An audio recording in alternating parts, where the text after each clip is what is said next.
Hello, everyone. Welcome to another episode of Science and Technology Q&A for kids and others. And I see we have a number of questions here that are saved up. Let's see. Let's pick one here. Paul asks, are we close to making face recognition a ubiquitous replacement for passwords in electronic systems which require login, negating the need to remember and constantly change passwords? Well, so few different things. One question is sort of how does face recognition work? And another question would be sort of how good is it? Another question would be sort of what other methods are there of sort of identifying yourself for the sake of your computer and so on. So in terms of face recognition, there's sort of a question of what is there that is the same about a face. You know, you have your ordinary face, you have your face making some weird expression, you have your face wearing sunglasses, you have your face wearing a hat, you have your face when you cut yourself somewhere, etc., etc., etc. You have a lot of different small variations of your face, and the question is, can your computer still tell it's you, or actually, the big thing in recent times, the masked face, so to speak. Now, most face recognition methods failed on masked faces, so to speak. And I think they failed also for humans often on masked faces. We couldn't tell who somebody was in that case, unless we were picking from a fairly small set of possibilities. But so the question is, what can you tell about a face that is independent of sort of the detailed conditions of the face? And maybe also, if you don't look at your computer or your phone for 5 years and you're 5 years older, particularly if you're young, that means your face will look quite different. And can one tell it's the same person, so to speak? Or, if you're set up that way, you grow a beard, you do this, all kinds of different things you could do. So what's tended to happen is one common technique is to try and use kind of the three-dimensional structure of the face. And the way that typically works is your phone or something tries to sort of visualize your face in 3D. And a common way to do that is using this approach called structured light, where essentially you project a grid of infrared light that we can't see with our eyes, but which the computer's camera or the phone's camera can see. You project this grid onto your face. What's the point of doing that? Well, if you have something which would ordinarily be a grid, if on a flat surface, it projects as a grid, when the surface isn't flat, that grid will be deformed, and the deformation will show you kind of the shape of the surface. And so that's a technique for figuring out kind of what is the three-dimensional shape of the thing that you're projecting the grid onto, which in this particular case might be a face. So that's a way to get a slightly more robust sense of kind of what is that face that's in front of my phone, so to speak. Well, it has this three-dimensional shape, and that's so that's a kind of an approach. Now, the next question is, well, between the person who just put on sunglasses and the person who decorated their face in this way or that way, how much change can you make to one person's face, and how far away does that leave you from another person's face? Or are you going to get confused about whose face you're actually looking at? This is I don't know all the details about sort of how far you can go and so on. I think what is often the case is that for things like passwords, you are really just trying to say, is it plausible that this person is the person who they say they are, so to speak? You know the username, and you're trying to verify, is this in fact plausibly the person whose username is that? And even if it could be the case that out of 1,000 people, one of them would turn out to be one who would successfully trigger that face recognition, that's still okay, because 999 times out of 1,000, at least the thing will correctly verify that yes, it is the person who it said it was. And if that number is 1 million or something, it gets good enough that it's probably considered okay. It's a different problem from the problem of the thing that I think is slightly problematic in the world of, you just have some random camera on a street somewhere and it says, who's that person who just walked by? That's a different problem. That's than the question of verifying the person who just typed in their username. Is it plausibly that person who is actually using this phone? The problem of being able to say, okay, out of a billion people who might walk along that street, which particular one is this? That's a more difficult problem than verifying that we think it's this person because that's the username they typed in. Now let's see if we can verify that.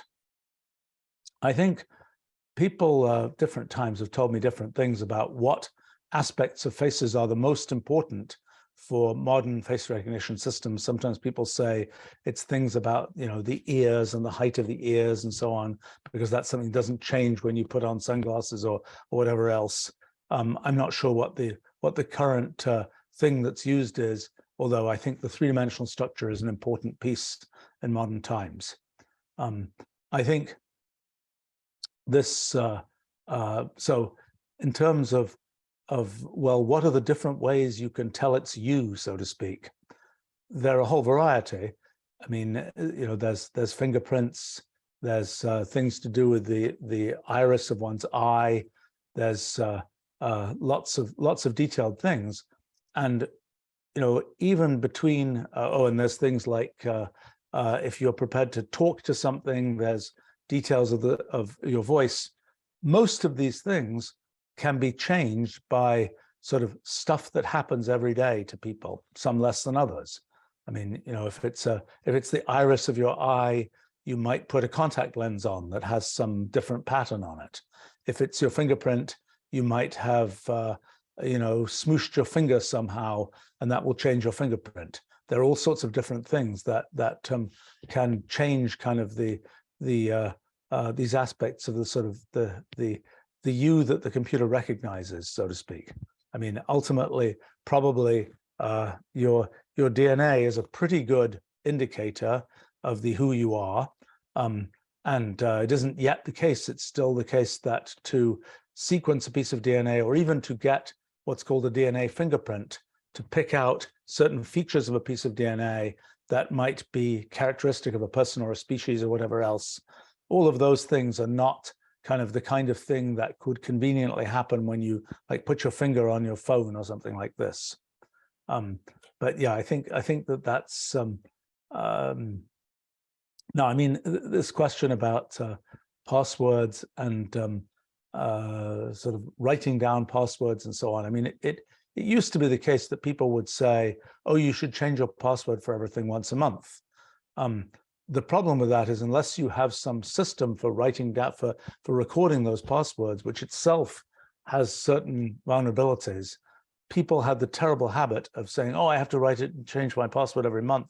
Let me write my password on a piece of paper so that I'll remember it. Otherwise, you change it every month and you keep on not remembering what it is. Or you come up with a scheme where you say, well, if it's October, I'll put a 10 in my password. And by the time you've got schemes like that, it's much easier to guess what's going on. So a few thoughts on that.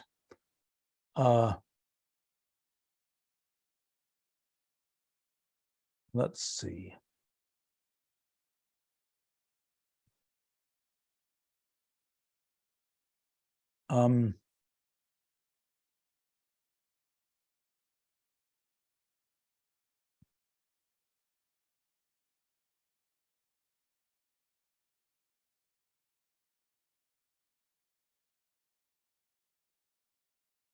Well, the questions here about quantum mechanics, maybe I can tackle one of those. That's hard work, guys. All right, let's see if we can do some of these.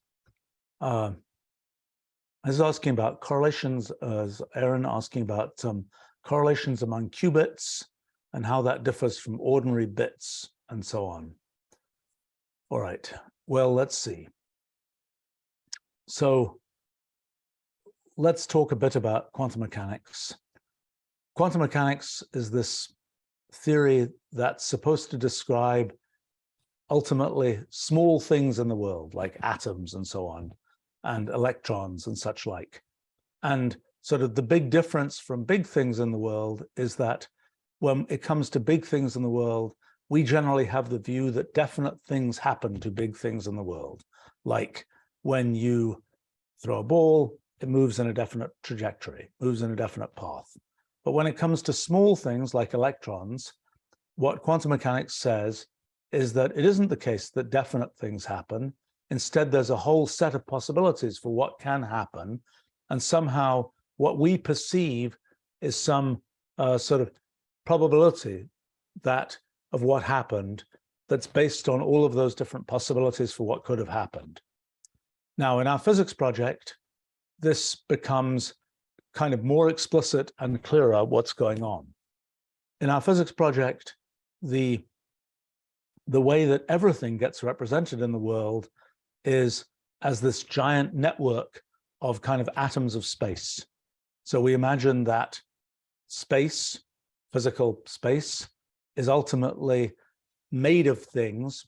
It's made of atoms of space in the same kind of way that, you know, water might be made of molecules of water. And all those atoms of space have this feature that they're related to each other. And we can represent that by having this kind of network of relations that represents the structure of space, and not only the structure of space, but also the structure of kind of everything in space. And then we imagine that time is the process of sort of the continual rewriting of this network that represents space and everything in space. And so that's kind of the nature of time, very different from the nature of space in the model that we have, which seems really to be a very convincing model.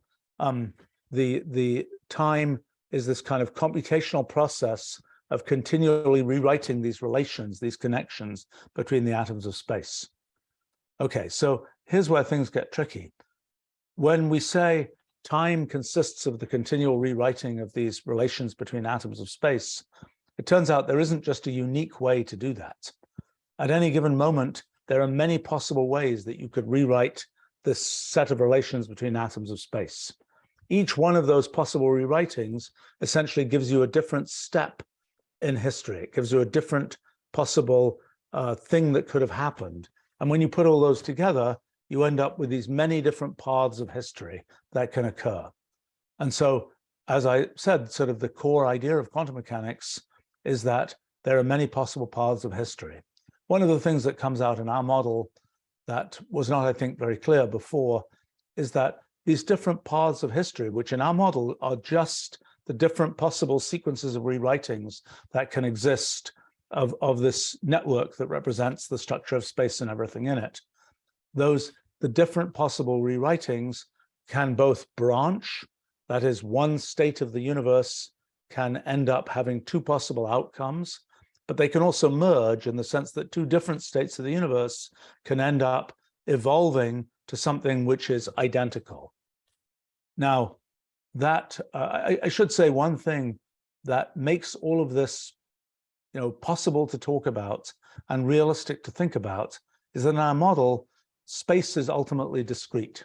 And everything about what I'm saying is ultimately consists of, I can just count. I can say there's this number of atoms of space. There are this set of possible paths. I can enumerate those things.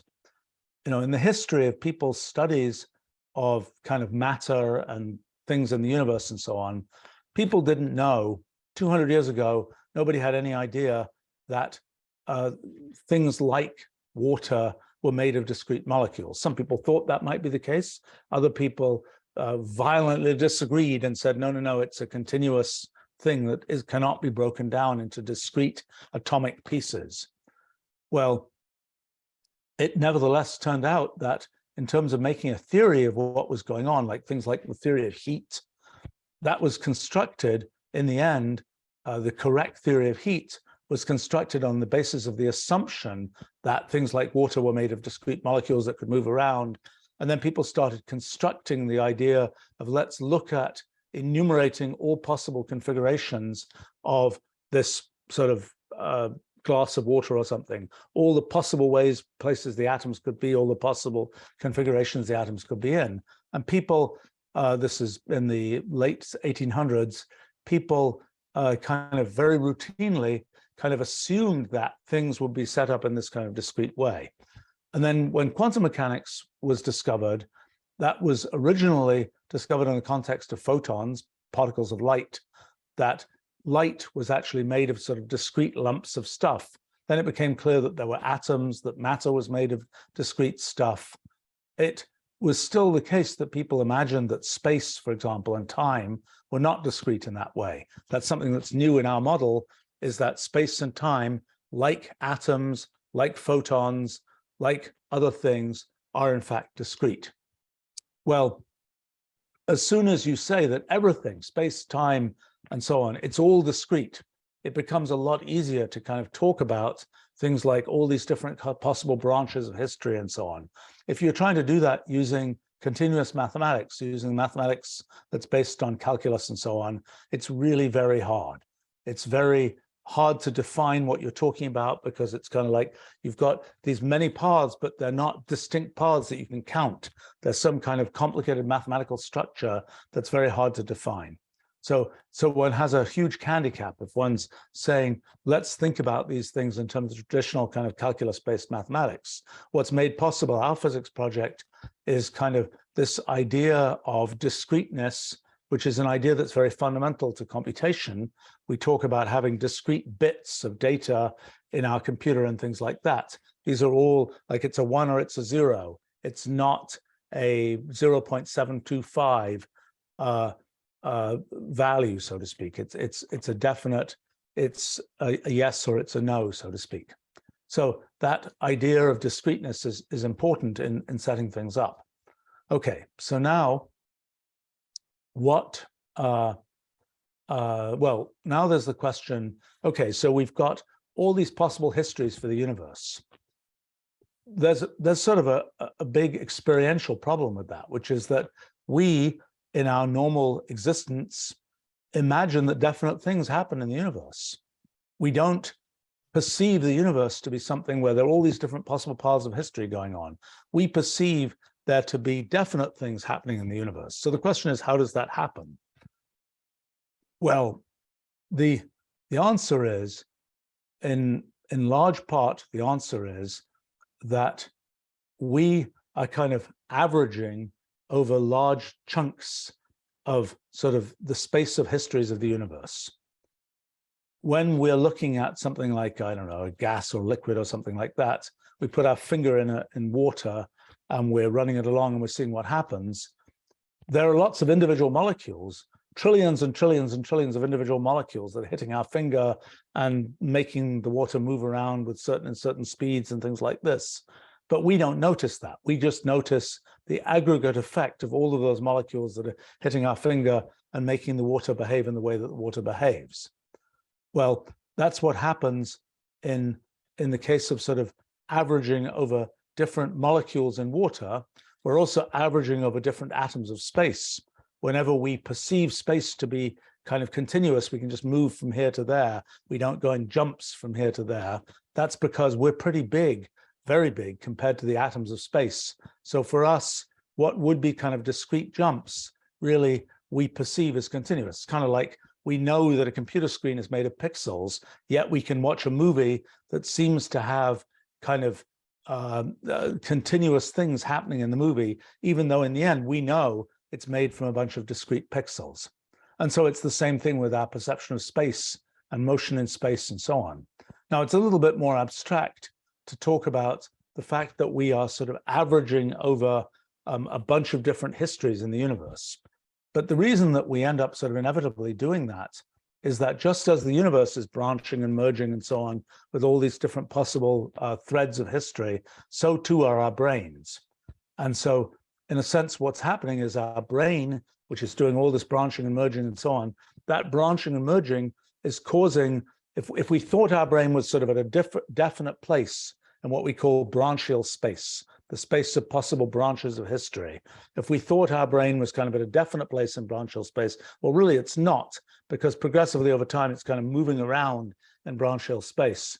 And what we perceive as being sort of our perception of the universe, our perception of our internal kind of consciousness, so to speak, is something which is quite extended in branchial space. There are many different possible branches of history that we aggregate together to make what we consider to be our sort of thread of experience.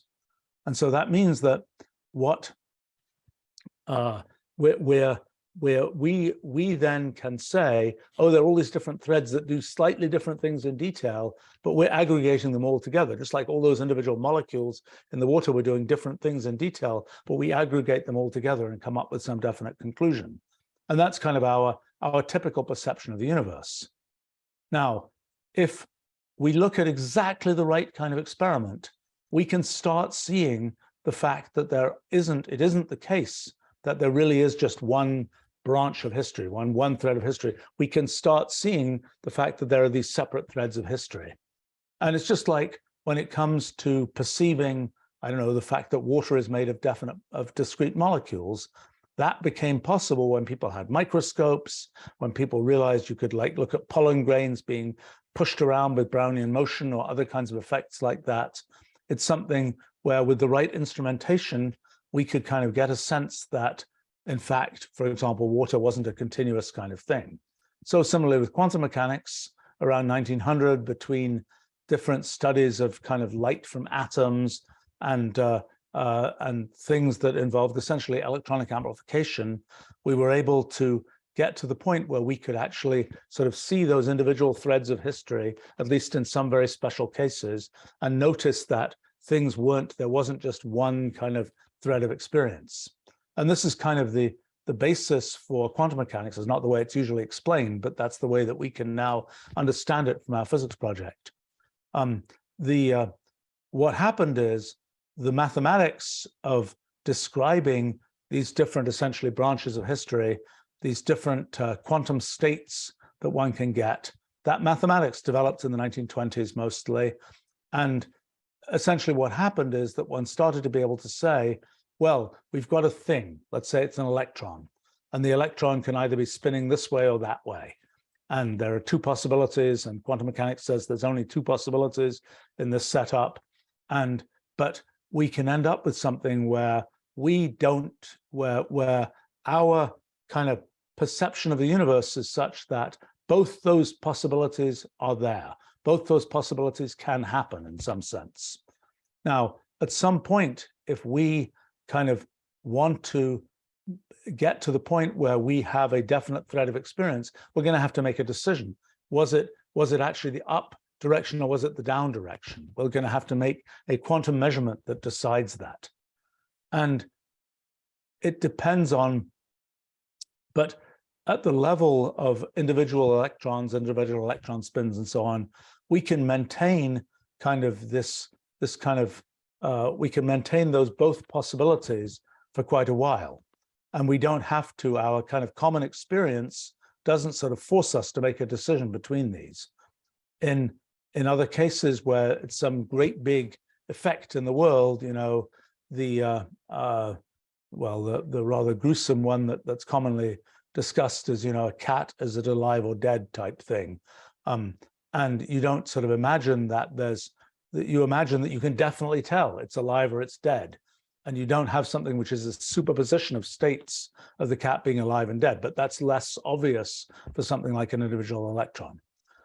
Okay, so one of the questions is, can you make use of the fact that there are all these different threads of history, that there isn't just one thing that happens, that there are many things that sort of internally happen in quantum mechanics? Can you make use of those multiple threads of history to, for example, make a more efficient computer, a quantum computer? Can you, for example, there are many problems that might be faced by a classical computer. I don't know, typical ones might be things like, oh, you're trying to find a way to go through a graph. You're trying to find a path, the shortest path through a graph. Okay, you can try all these different possible paths, and you know, can you and then you might compare them and say, what's the shortest one? Or you could take something like factoring a number, where you say, if we could guess this set of integers that are the factors of our number, when we multiply them together, we can easily check it's our number. But to determine from our number how to break it down into those factors might be really hard. There are a whole bunch of problems where one can, for example, well, where sort of trying out multiple paths is important. In some problems, it's even the case that once you get a path that is a winning path, it's easy to check that it's a winning path. Those are the so-called NP, non-deterministic polynomial time problems, typically, of which, well, factoring is an example of an NP problem. It's not known whether it's so-called NP complete, but it's an NP problem for sure. So anyway, what one might think is, with this quantum computer, you've got all these different paths of history. Surely one can use one path of history to try each of the different possible factorings of the number. And that way we can, in parallel, run all these different computations. And that's going to be a better deal than just having to use an ordinary computer where we have to run one thing, then the next thing, then the next thing. Obviously, modern computers have, for example, multiple cores where one can do a certain amount of parallelization just by virtue of sending one instance of the computation to one computer core, another to another computer core. But kind of the idea for quantum mechanics would be use the intrinsic parallelism of the universe to be able to get all these computations done in a faster way. Okay, well, that's well and good. The real problem with this is, how do you know what the answer is at the end? And how do you figure out, in the end, you've got all these different threads of history, and they may all have different things going on them, but we, as humans, want to have a definite, this is the answer type result. And so that kind of knitting together of all these different threads of history to come out with the one definite answer, that's not a trivial process. And that's a process which has been pretty hard to describe in kind of the traditional formalism of quantum mechanics. It's a little bit easier to describe in our models of physics. And it's not obvious that the effort to kind of knit together the threads of history is any less great than the effort to just follow all the different threads to begin with. In other words, do you actually get something fundamentally different, fundamentally more efficient by saying, oh, we're going to break this quantum computation up into all these different possibilities in sort of the insides of quantum mechanics, and then but then there's the question of how do we knit them together to get a definite conclusion of the kind that we humans want? Now, if we humans were operating ourselves right down at the quantum scale, if our brains had features where we could, in our brains, hold separately those different possibilities in the superposition, it will be a different story.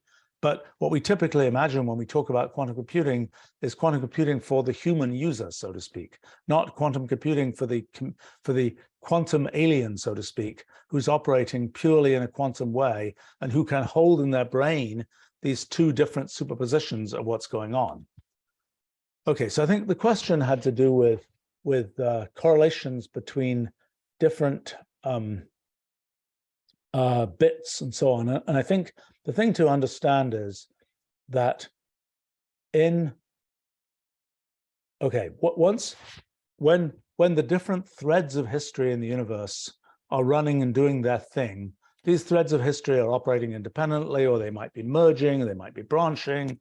It's a thing going on in there that has sort of its own self-consistent operation.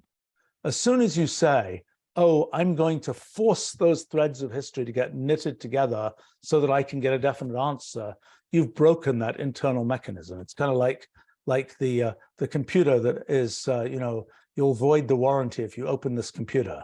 As soon as you kind of go in and humanize that, all those sort of individual threads of history that are happening at the purely quantum level, you've broken that quantum mechanism. And so the question of sort of what happens at the level of the quantum mechanism is a separate question from what happens in what we perceive from that quantum mechanism.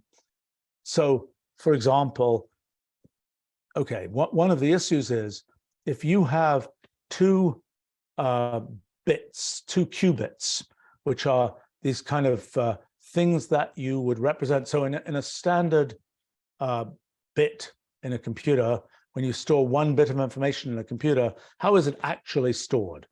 At different times, there have been different technologies for doing it. These days, it's actually stored by having a certain amount of charge, a certain number of electrons, maybe 10,000 to 100,000 electrons per bit these days, that are either present in this kind of configuration of transistors or not. And that's what determines, is it a 1 or is it a 0? Back in the day when I first used computers, there was a thing called core memory, where you would have a little tiny piece of a little circular magnet, and the 1 bit was recorded in having the magnetization of the circular magnet go in one orientation, and the 0 bit was the orientation of the magnetization being the opposite way. And that's pretty analogous. If those magnets were big things, you could see them with your eyes. I mean, they were sort of somewhat, took effort to see, but you could definitely see them with your eyes. In a sense, in a sort of quantum computer, you're imagining those magnets have shrunk down to the point where they're just single electrons each. And the question of whether the magnetic field is one way or the other is the question of whether the electron is spinning in one orientation or in the other orientation. And so that's kind of the idea of a qubit, is something like that microscopic magnetic core memory, just made from single electrons each. Now, one of the questions then is, what are the when you have these different things happening, and you have different configurations of electron spins, for example, that represent different different things you're storing. One of the issues will be if you've got 2 electrons and they start off having some correlation, like one of them is up, one of them's down, and you know that they're always paired together, one up is one and one down. And then you say, well, somehow we're going to separate those 2 electrons in space. We're going to move them apart. Well, normally, when you move things apart, they're no longer particularly correlated with it. They don't have any reason to be correlated with each other. One electron can have one thing happen to it, the other electron can have something different happen to it. Whatever correlation might have existed originally between those 2 electron spins will be destroyed, one would think, by separating those 2 electrons apart. And in general, if you wanted those electrons to cooperate again, the way they'd have to do that is by sending a signal from one electron to the other. And so how do you send a signal? Well, you might send a radio signal, you might send a light signal, you might send a neutrino signal, whatever kind of signal you send. The maximum speed at which that signal can go in physical space is the speed of light. So if these electrons are far separated, that to make sure that they're correlated will take a time that is depends on how far apart they are and the speed of light. Okay, but when you're dealing with quantum mechanics, you can end up saying, well, in a particular thread of history, we know the electron has this configuration, even though we know that we've got this up-down configuration, even though that's what happens in one thread of history, and another thread of history, something different will happen. And we can set it up so that even though the electrons are far separated in space, in that particular thread of history, we know that there wasn't this flipping around of one of the electrons, because that thread of history is a definite thread of history. A definite thing happens. Another thread of history, something different will happen. But so what one can set up here is something where, if you could separate out one thread of history, one would know that there was this correlation between these 2 electrons, even though the electrons may be in space very far apart. But because it's a single pure thread of history, we know that the electrons have this form. And because because it's a single thread of history, nothing kind of got in there to change it, because that will be a different thread of history if it had done that.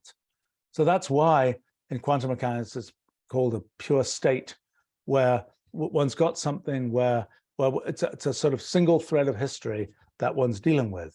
And that single thread of history can make it look like there's these correlations between electrons in one place and a completely different place. And that's kind of a weird effect. because if one could really home in on a single thread of history, one would know this correlation existed, even though those electrons might be very far apart. And so there are actual experiments that have been done which show that, yes, you can home in on essentially a single thread of history, at least in terms of the electrons. Other things in the universe might have correspond to different threads of history, but at least as far as the electrons are concerned, you can have this single thread of history. And so that's how you can get this kind of this surprising correlation between these electrons, because that correlation exists because you're dealing with a single thread of history. As soon as you knit together the threads of history to make an actual measurement, you kind of lose this effect of being able to have this sort of separated thing go on. So that's kind of why you can get correlations between qubits that, so long as you are maintaining this sort of pure single thread of history, you can maintain those correlations in a way that is very different from the way that you can make things be correlated when you're dealing with sort of, we know what happened, definite kind of behavior that you get when you perceive the universe as we humans do, where we're averaging across a large number of threads of history. This is complicated stuff. The mathematical formalism that describes how this works, apart from the measurement part, which is a mess, the other stuff is clean formalism that we've known for 100 years. Although it is clearer what's going on when you think about things in terms of our physics project and in terms of these very discrete set of possibilities and all that kind of thing. But that's a little bit of an idea of how that works.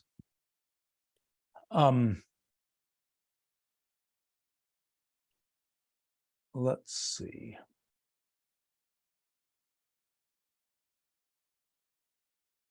Okay, so Spare is saying, perhaps a conscious observer is in fact the result of the underlying physical system building a model that averages out all the parallel threads into a coherent story. Yes, there's a lot to that. I mean, I think one of the critical things about consciousness is this idea that we have a definite thread of experience that is persistent through time.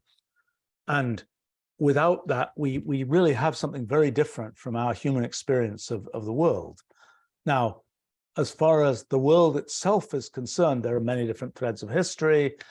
There's not only are these threads of history that are associated with quantum mechanics, there's also this whole even greater collection of threads of history associated with a rulal space, associated with the set of all the possible rules that can be used to update the universe, which we think are sort of all operating at the same time to make this whole kind of Roolead construct, of which we're sampling just a tiny piece.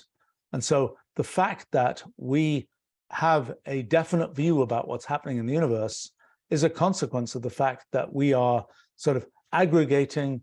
Okay, so there are several different effects. We're taking a small slice of all the possibilities, just because we're a certain size in the universe. We don't span the whole universe. We don't know what's happening everywhere in the universe. We don't span all of Rooleal space. We don't span all of branchial space. We are localized in those different kinds of space. So we only have a kind of a parochial local impression of what's going on. That's one thing. The other thing is that's what happens because we're small compared to those kinds of the whole universe and those kinds of spaces, but we're also quite big compared to the individual atoms of existence, so to speak, or the atoms of space. And so we're averaging many of those. And that's one of the reasons that we can get a robust notion of, yes, this is a definite experience we had happen. At the level of all of this microscopic stuff that's going on, there's a lot of complicated, random looking stuff that's happening, but we get to aggregate lots of that because we're pretty big. And that's why we imagine there's a single thread of experience. What's not obvious is that that aggregation will be consistent. It could be the case that we could take these two threads of history and we say, we're just going to assume the same thing happens on these two threads. And it could turn out that that assumption is just vastly wrong, and that we get completely incompatible. We can't make up laws of physics because there are all these weird things that keep on happening and that are incompatible with any consistent laws we make up. The fact that doesn't happen is a consequence in our model of this phenomenon called causal invariance, which basically is a thing that says, even though there may be two different branches of history, those branches will always in the end merge. And that's a necessary feature. By the time you have branches that correspond to all possible rules by which things can be updated, it's inevitably the case that any branch will eventually be able to merge. It's less obvious that that would be true when you specialize to a particular set of rules, when you do something more like the pure quantum mechanics and so on, but it seems to be true there, or we think it's true there too. So that's kind of a thought about that. But I think that the important thing about consciousness is it's big, but it's small. It's big in the sense that it is able to average over and sort of take this consistent slice of all of these underlying sort of random details of what's happening underneath. It's big at that level, but it's small compared to the universe of all possibilities. If it wasn't small compared to the universe of all possibilities, it would be hard to have a coherent notion of us. In other words, if we, for example, were very extended and even in physical space, it's like, what's our experience? Well, you know, we can have an experience based on where we are, or we're seeing these things, we're seeing those things. But if we experience the whole universe all at once, it's much harder to say we have a definite story about what happened to us.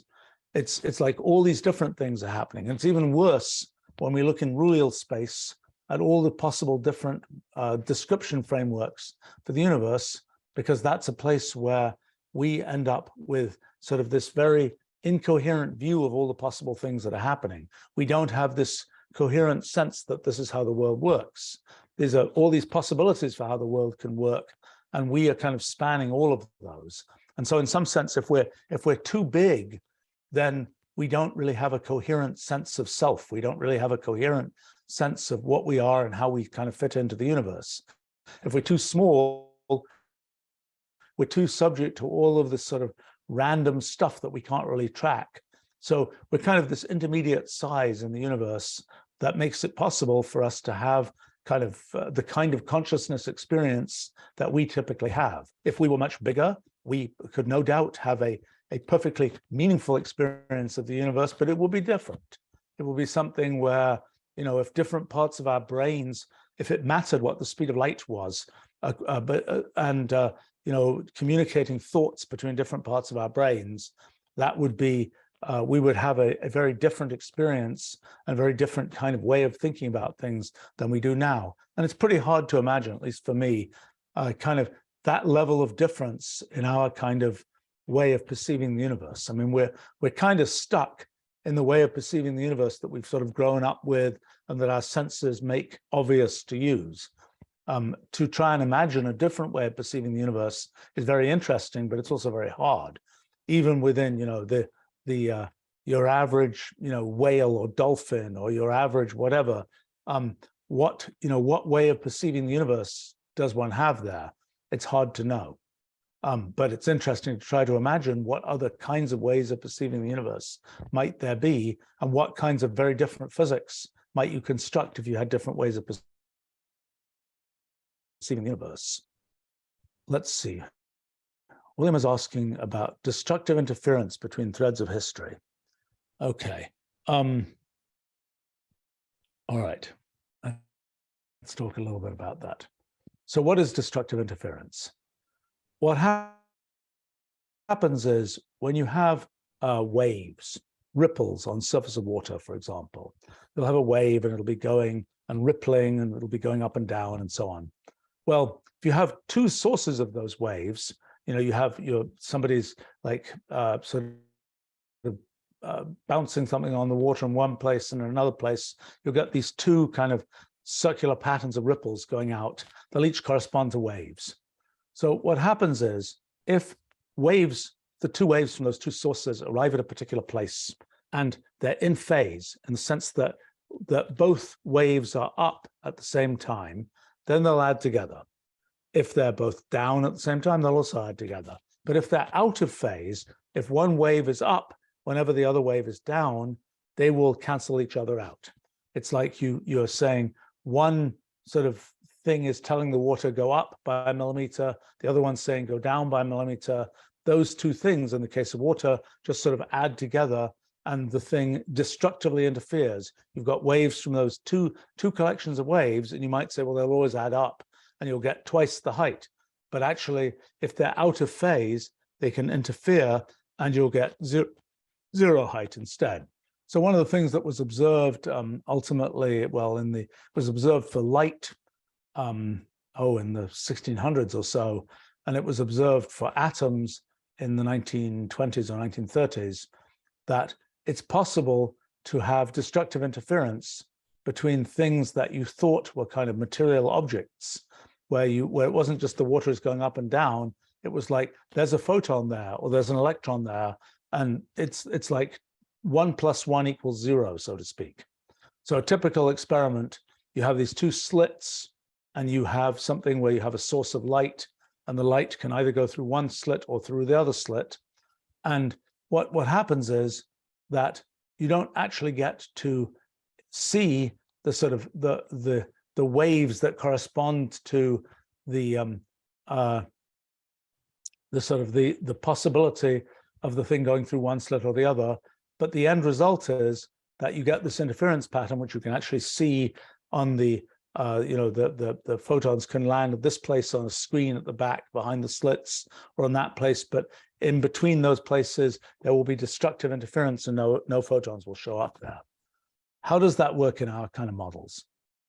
Well, what you might think is, if there are different threads of history, these different threads of history must always just add up.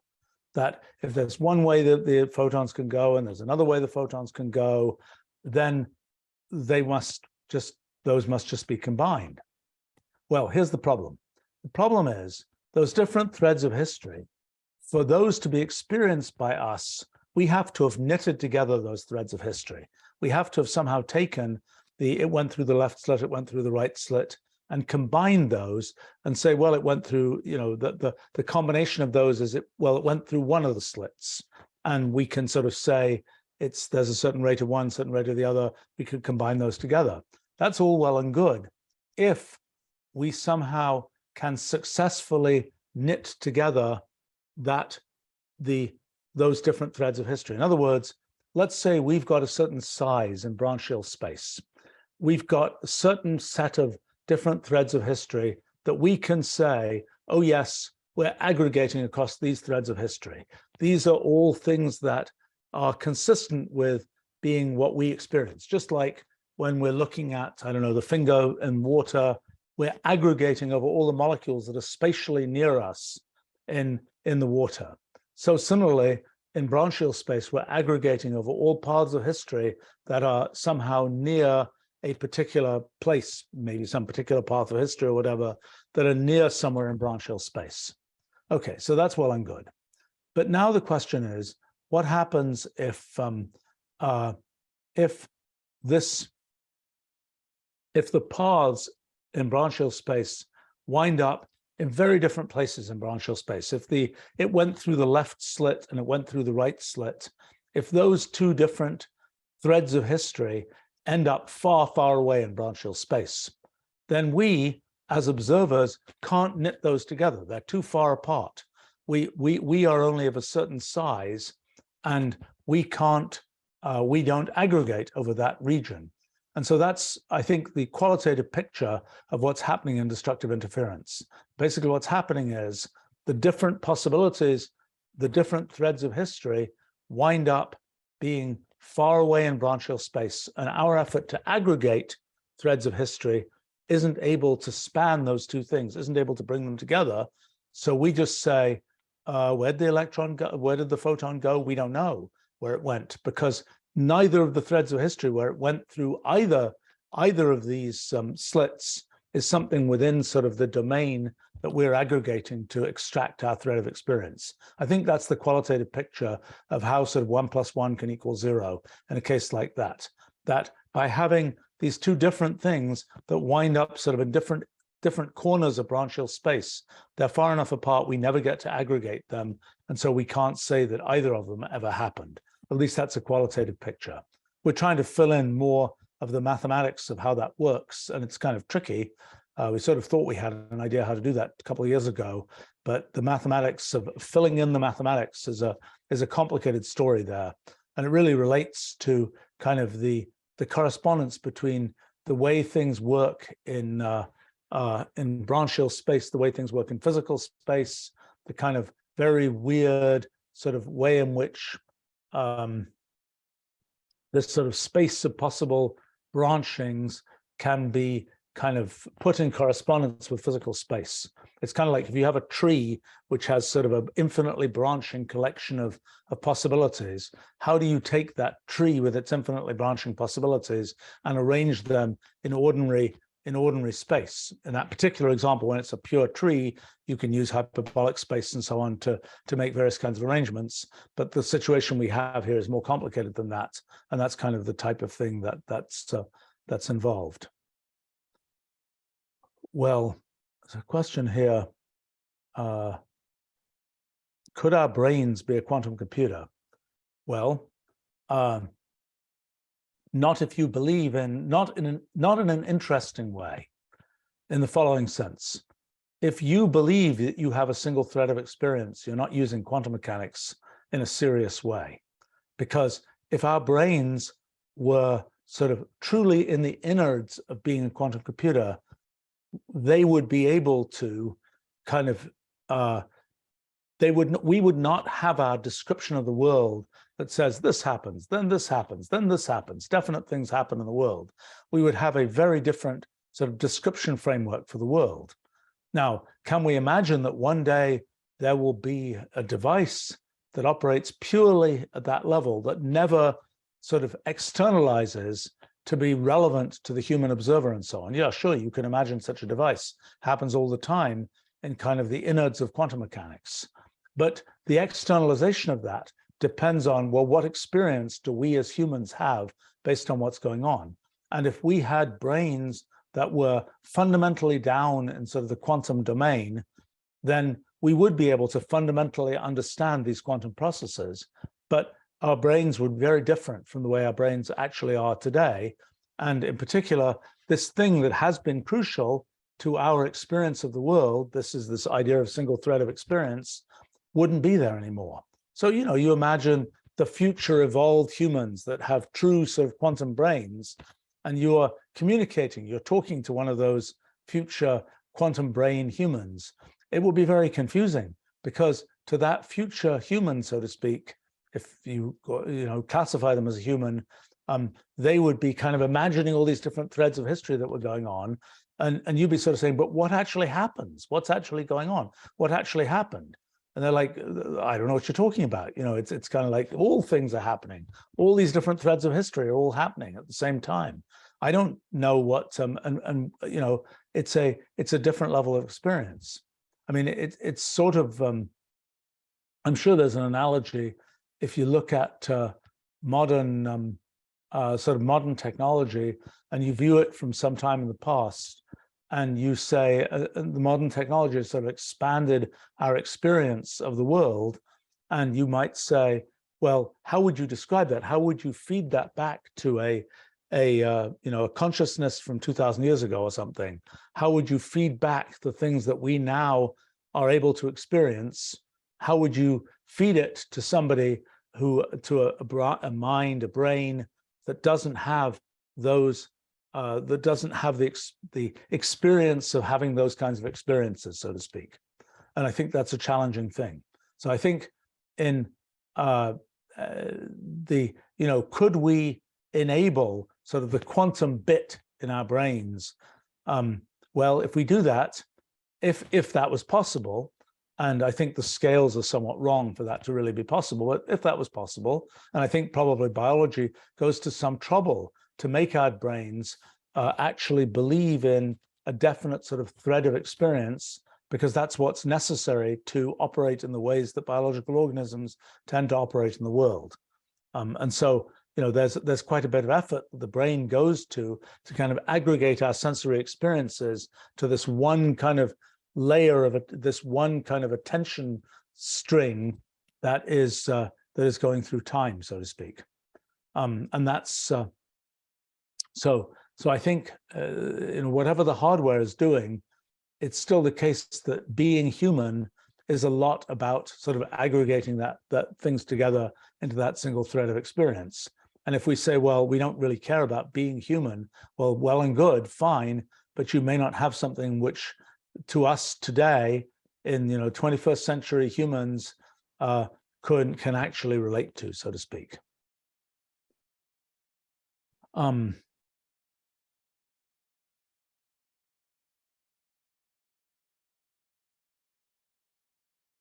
Right, there's a comment here. I need to go in a moment here, but there's a comment here about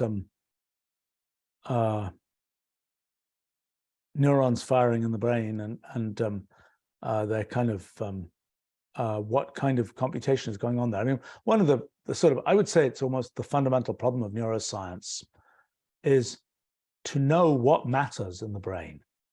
That is, to have a description of the brain that is below the level of just saying, oh, thinking is happening and we can do psychology about it, and above the level of, and this is how an individual neuron works, and this is how the electrical signals go from here to there, and so on. What is the intermediate level of description that is between? So for example, for a computer, we have an intermediate level of description. It's the typical kind of machine code and then the layers of software that we build up above that machine code. But in talking about a computer, we're not down at the level of saying, where'd that individual electron go? Which, there's a level of description that we sort of understand is there that is above the level of the individual transistors switching in the computer and all those kinds of things. And so that's the that's kind of the but the question is, what, in the case of the brain, what is the kind of low-level language of the brain that is above individual neuron firings and below just this whole big thought happened? We don't know. And we get some better clues, maybe from artificial neural nets that seem to have some characteristics in common with the biological ones we have. But even with artificial neural nets, we're kind of at a bit of a loss when we build up some complicated machine learning system to give a kind of science level narrative description about what's happening in there. So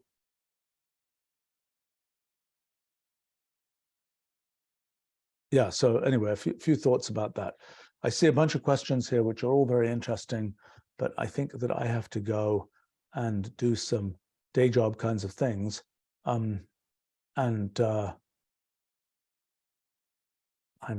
You guys are tempting me with a few other questions here that I just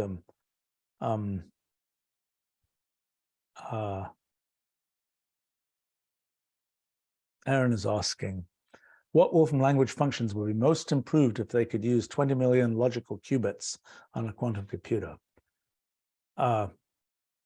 It's kind of an interesting question. If there was even just, let's say, we had, I mean, okay, the computer that I used when I first started using a computer 50 years ago now had a cycle time of around 2 microseconds.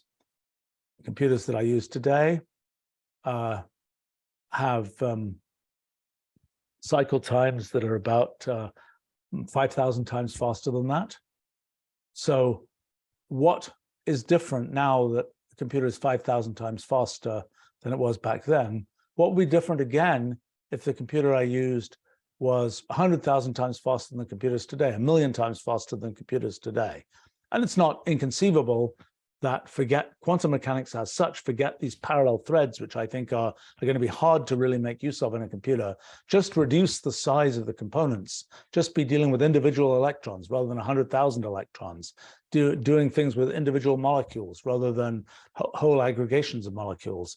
It's possible to imagine much faster computation, forgetting about whether you're doing this multi-threaded kind of multi-quantum type thing. And you could ask the question, well, what would be enabled by having a computer that's 1,000 or 100,000 times faster than the computers we have today? I think it's interesting because a lot of that question revolves around, so in the end, it's a human user. And the human user has, our eyes are sensitive only every 30th of a second or something to what the image looks like. if we started switching out images 1,000,000 times a second, we wouldn't notice. We'd only notice what comes up every 30th of a second or so. Similarly, we know our ears are only sensitive to maybe 40,000 if you're lucky, kind of changes of sound pressure per second, things like this. So there's a question of, well, the stuff that the computer is actually showing to us, there will come a point not too far from now when our sensory inputs are actually the bottleneck in terms of getting stuff from our computer to our brains. Right now we can make sounds. We can't completely synthesize sounds fast enough on computers we have today to make the synthesized sort of version of some spoken voice that is transformed in some way.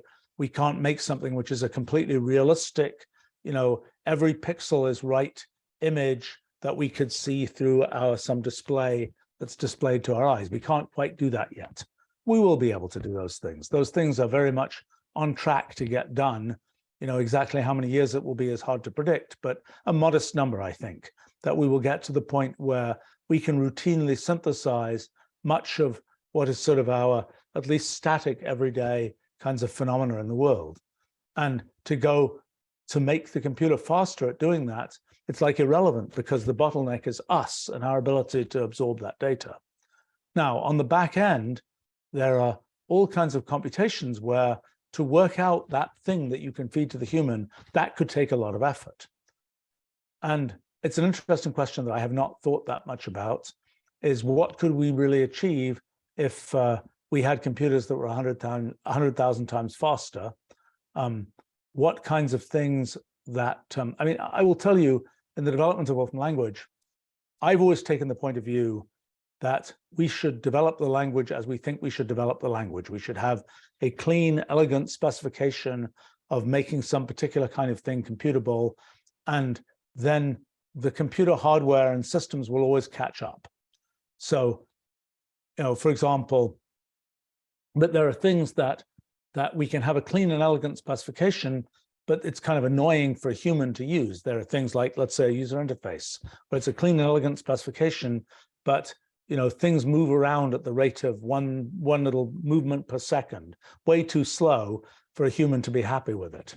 But then computers get faster, and there's more and more that you can kind of do in the loop in a clean, elegant way within the time frame that for a human constitutes kind of sort of a continuous flow of time.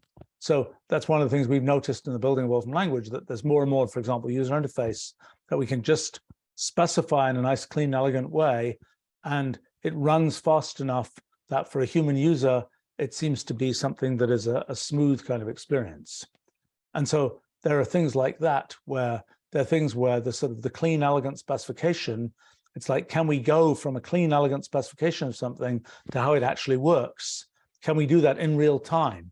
Are our computers fast enough that we can, I don't know, do something where we have defined some axiomatic framework, and we then simply say the computer is fast enough that in real time, every time we ask for something, it's computing all these different paths and so on and telling us the result. I think those are the kinds of things we can imagine, that it's possible to go from the high level specification to what we experience. It's possible to go from a higher and higher level specification to the things we experience. So for example, we might be able to describe something in some visual scene where we just give it in terms of something where we've specified kind of the almost in the end the rules of the universe, so to speak, and then we just sort of say to the computer, okay, go work out their consequences and show me the result. To do that for the whole universe is clearly not possible, but to do that for larger and larger chunks of the universe, as we have faster and faster kind of pieces of programmable matter, so to speak, that represent our computers, gets to be something we can do. All right, I think I have to wrap up for today. So I look forward to continuing another time and addressing some of the questions that I didn't get to today. And thanks for joining me. I was a little tired today, so I might not have been as coherent as sometimes. But look forward to seeing you another time. Thanks for joining me, and bye for now.